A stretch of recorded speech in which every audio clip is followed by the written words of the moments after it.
When I was 22, a mere month before Christmas, and my dad was picking me up from the airport, and Merry Christmas, Dad. Your son's gay.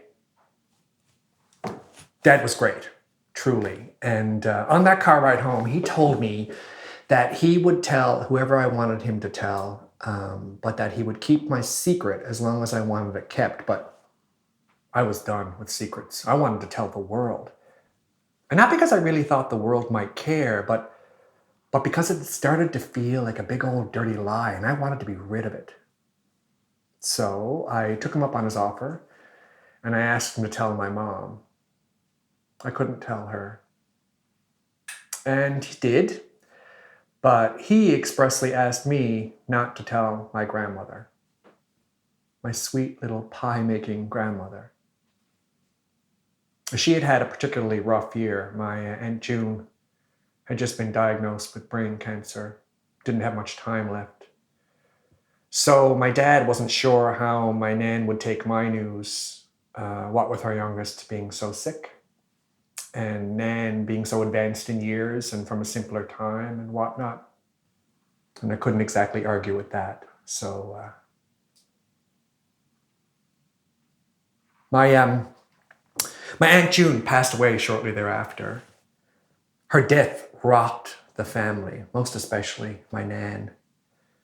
Her loss was a pain that no amount of age or experience could soften. And my worry for my grandmother was compounded that year when, after Christmas dinner, she proudly placed in front of me an apple pie. Now, this was the first pie she'd made for me since I was a kid. And I knew it wasn't about me. I knew that somehow it was about my Aunt June and her grief. But the guilt of not telling her was killing me. I couldn't eat it. I brought it home, let it sit in the fridge covered in plastic. But I honored my father's wishes. And I didn't tell her. Lived my little gay life as best I could, under the radar.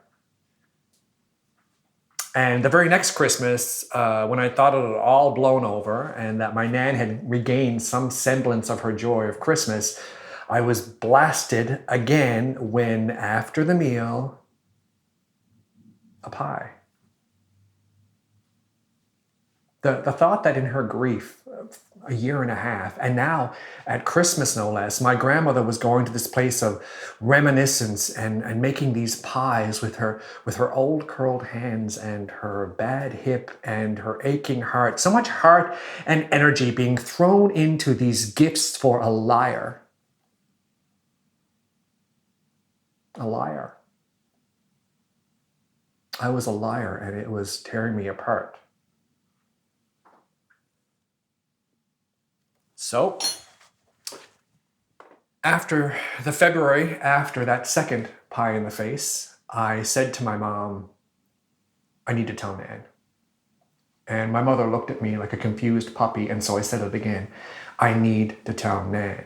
And my mother said, tell Nan what? And I said, I know Dad doesn't want me to, but it's driving me crazy. And I know that not telling her is starting to feel like I'm lying to her. And she's so sad and so sweet. And she's making me pies again. And I don't know what to do. But I do know that I need to tell her. I need to tell Nan that I am gay. And my mother said, sure, Robert, we told her that a year and a half ago. That's why she was making me the pies. Mom and Dad had told her shortly after June's death. And my Nan had said to them, don't ever turn your back on him. And then she made me a pie.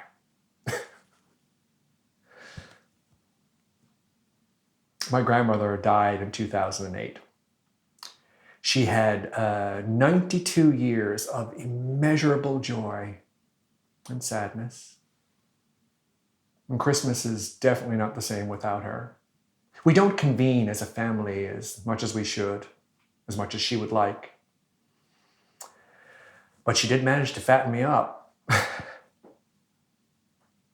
And as much as I know I should do better with how I care for myself and what I put in my body, every time I go overboard, every time I eat a little bit too much and I have that heavy-bellied, satisfied feeling, I think of her. I think of her and I feel full.